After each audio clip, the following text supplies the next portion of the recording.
Kabar terbaru, RT dan RW setempat diusir oleh warganya sendiri karena dianggap tidak mampu menjaga netralitas dalam menyikapi kasus ini. Lebih mengejutkan lagi, beredar informasi bahwa Perdana Menteri Malaysia sampai ikut menyurati Yaimim sebagai bentuk simpati dan dukungan moral.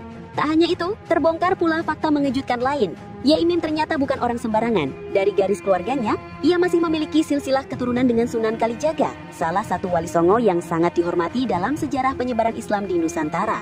RT dan RW diusir warga. Ketegangan di tingkat lokal semakin memanas. Warga menilai RT dan RW setempat gagal menjaga kondusivitas lingkungan setelah kasus fitnah Nurul Sahara menyeret nama Yaimim. Alih-alih bersikap adil, RT dan RW dituding justru cenderung memihak Sahara. Hal inilah yang memicu kemarahan massa. Dalam sebuah musyawarah kampung, warga akhirnya sepakat meminta RT dan RW mengundurkan diri. Bahkan, sebagian warga terang-terangan mengusir mereka karena dianggap tidak lagi bisa dipercaya. RT dan RW itu mestinya jadi penengah, tapi kenyataannya malah diam atau condong ke satu pihak. Warga marah karena nama Pak Yaimim jelas-jelas difitnah, tapi mereka seolah tutup mata, ujar salah seorang tokoh masyarakat. Momen pengusiran ini viral di media sosial. Banyak netizen berkomentar bahwa kejadian ini menjadi bukti betapa masyarakat sudah tidak ingin lagi dipimpin oleh figur yang tidak berpihak pada kebenaran.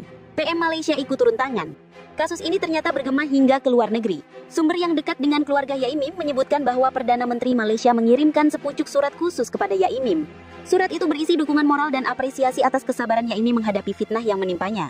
Meski isi lengkap surat tidak dibuka ke publik, kabar ini menambah legitimasi bahwa Yaimim adalah sosok yang memiliki jaringan dan dihormati bukan hanya di Indonesia, tetapi juga di tingkat internasional.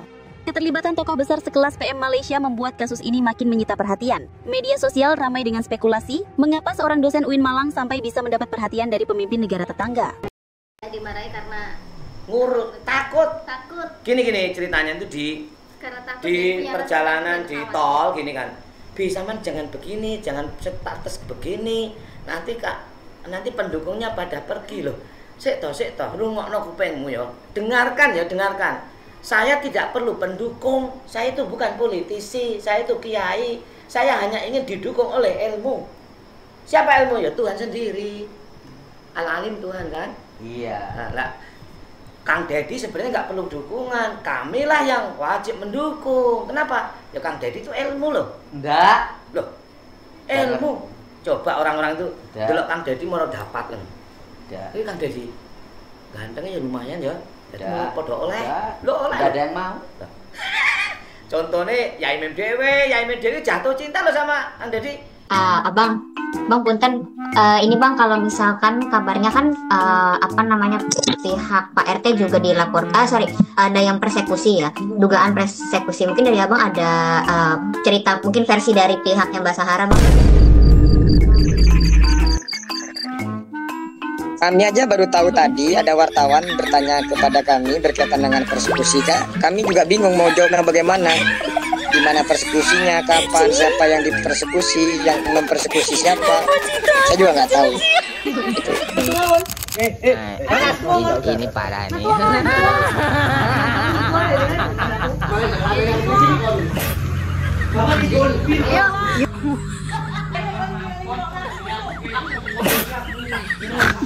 Siap salah. Abi diem.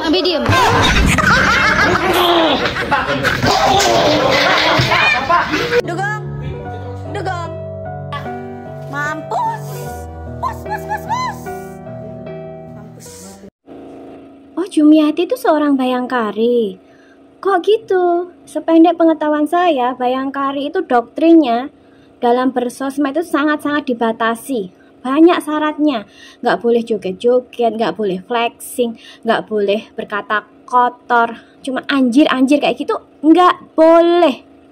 Itu dari teman saya yang pengurus bayangkari. Pokoknya itu suruh menjaga etika itu banget bagi seorang pinkers. Kok Jumiati ini bukan agak lain sekali. Dia seorang bayangkari menuduh perbuatan cabul seseorang dari cerita tanpa bukti, kemudian menyulut, nantangin netizen, terus menistakan agama lagi. Seorang bayangkari. Lain sekali Jumiati. Semoga dapat teguran keras dari ketua dan pengurus bayangkari Batam bahwa anggotanya loh kok seperti ini. suaminya juga perlu ditegur. Karena nggak mungkin nggak tahu dong pasal perbuatan tidak menyenangkan, pasal ngomong tanpa bukti. Itu nggak mungkin nggak tahu bagi seorang penegak hukum dan istrinya. Pasti ngerti dong. Dia dengan sadar loh melawan pasal-pasal dan bisa dibilang melawan hukum. Apakah tidak ada tindakan hukum bagi orang yang tahu hukum tapi melanggar? Semoga ada tindakan hukum. Yuk guys, balik lagi bersama saya tentunya Uki Tiapin. Mungkin kalian sudah melihat beberapa video tadi ya. Nah ini ada jawaban Bu Ros atas tuduhan Pak RW yang jadi alasannya ingin diusir dari rumahnya guys. Waduh, nah ini kita lihat seperti apa ya. Klarifikasi dari Bu Ros ya atas tuduhan Pak RW. Nah ini kita lihat seperti apa guys. Ada melihat beliau minum minuman keras di tempat umum. Jadi gini ya memang aneh sih menurut pandangan orang ini kelakuan beliau aneh, tapi karena saya udah terbiasa kan ya udah sukanya ngorek-ngorek sampah, tempat sampah. Loh iya bagus. Gimana? Kemudian nemu botol minuman keras, kok bagus ya, dibawa pulang, dicuci, diisi air putih, terus ya udah. Minum pura-pura minum. Nah udah kadang diisi teh kadang. Ya sudah terus gitu. Itu yang dianggap suka minum. Iya dan RT RW. Nah itu guys ya, klarifikasi dari Bu Ros ya, istri dari Pak Yaimin ya, terkait kalau beliau katanya suka minum-minum dan itu jawabannya ya. Nah ini ada lagi guys infonya, kita lihat lagi ya. Hingga lurah setempat secara terbuka meminta maaf kepada Yaimin. Alasan permintaan maaf ini bukan perkara kecil. Fakta baru terungkap, Yaimin ternyata adalah anak dari seorang pejuang kemerdekaan yang jasanya diakui secara nasional. Sakit sekali rasanya difitnah begitu, padahal saya tidak pernah melakukan apa yang dituduhkan, ungkap Yaimin dalam sebuah kesempatan. Situasi ini semakin menyudutkan dirinya, seolah-olah ia berdiri sendirian melawan arus opini yang dibangun Sahara. Fakta mengejutkan Yaimin putra pejuang. Wow, kira-kira putra perjuang dari siapa ya guys ya? Pak Yaimin ini guys. Puncak dari drama panjang ini datang ketika keluarga besar Yaimin memutuskan bicara. Mereka mengungkapkan fakta penting yang selama ini jarang diungkit. Yaimin adalah anak dari almarhum Haji Sastro Wiryojenegoro, seorang pejuang kemerdekaan yang jasanya diakui secara nasional. Wow. Nama Haji Sastro Wiryojenegoro tercatat di Arsip Nasional sebagai salah satu tokoh lokal yang ikut bertempur melawan penjajah di Malang dan sekitarnya. Ia terlibat langsung dalam pertempuran mempertahankan kemerdekaan di tahun 1947 hingga 1949. Namun keluarga Yaimin selama ini memilih rendah hati. Mereka tidak pernah membanggakan silsilah itu secara berlebihan. Bapak selalu berpesan jangan gunakan jasa beliau untuk kepentingan pribadi. Tapi kalau ada fitnah seperti ini, kami wajib meluruskan, kata salah satu kerabat Yaimin. Waduh. RT, RW, dan lurah tersentak. Fakta mengejutkan itu membuat suasana berubah drastis. Dalam sebuah pertemuan resmi yang digelar di Balai Warga, RT, RW hingga lurah setempat terlihat kaget dan menyesal. Waduh, tidak ya guys ya. Ternyata ya seperti itu ya, RT RW-nya menyesal guys ya. Nah ini kita lihat lagi ada apa. Nah ini ya Agil driver Sahara ya.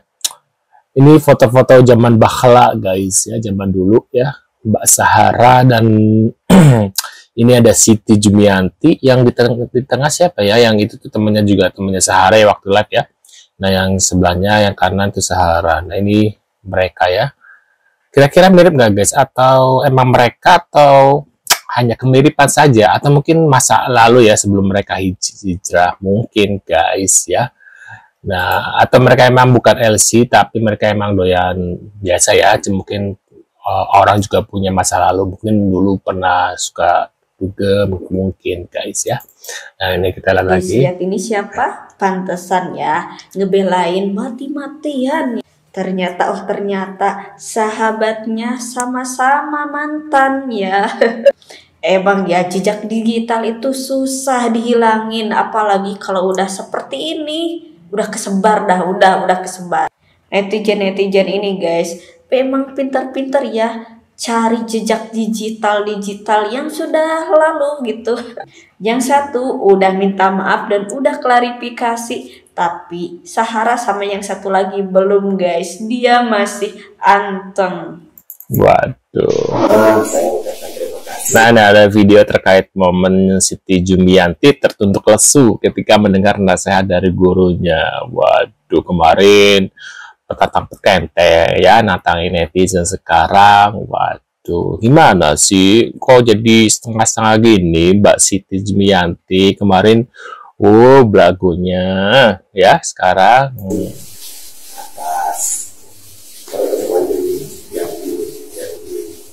inisiasi oleh Pak Haryono sehingga kita bisa ketemu semuanya, bisa ketemu dengan ekonomi, dan kalau bagaimanapun sumbernya apapun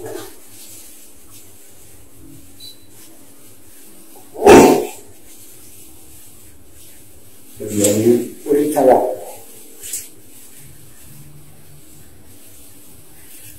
Sebenarnya dia minta maaf karena ya takut kena pidana ya. Waduh, apalagi ini sudah masuk ke ranah penistaan agama ya. Dia sudah menyinggung penistaan agama gitu guys, terkait congkok lah ya, gara-gara ya kalian tahu sendirilah itu ya ucapan dia. Aku nggak berani ucapin karena takutnya dolar kuning ya. Ada peringatan dari YouTube, jadi aku nggak berani speak up ini ya. Nah, mungkin kan sudah tahu sendiri ya ucapan dari beliau ini, Siti Jumianti ya.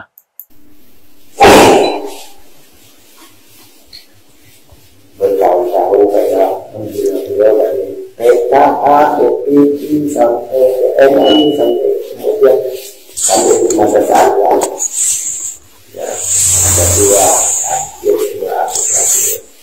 dia tidak situ kita kebetulan beliau itu sudah tidak ada orang tua sudah tidak ada, jadi saya selaku orang tua.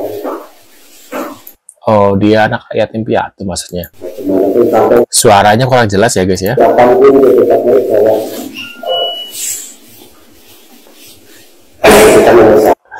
Ini wajah Jumianti tuh menyesal apa takut karena pidana sih? Wah, kayaknya sih dia hanya kayak berakting aja deh, takut karena pidana doang gitu kan. Wah, menurut pendapat kalian gimana terkait info ini? Bisa tulis di kolom komentar. Terima kasih sudah hadir dan kita akan bertemu lagi di video selanjutnya. Saya selalu buat kalian. See you guys.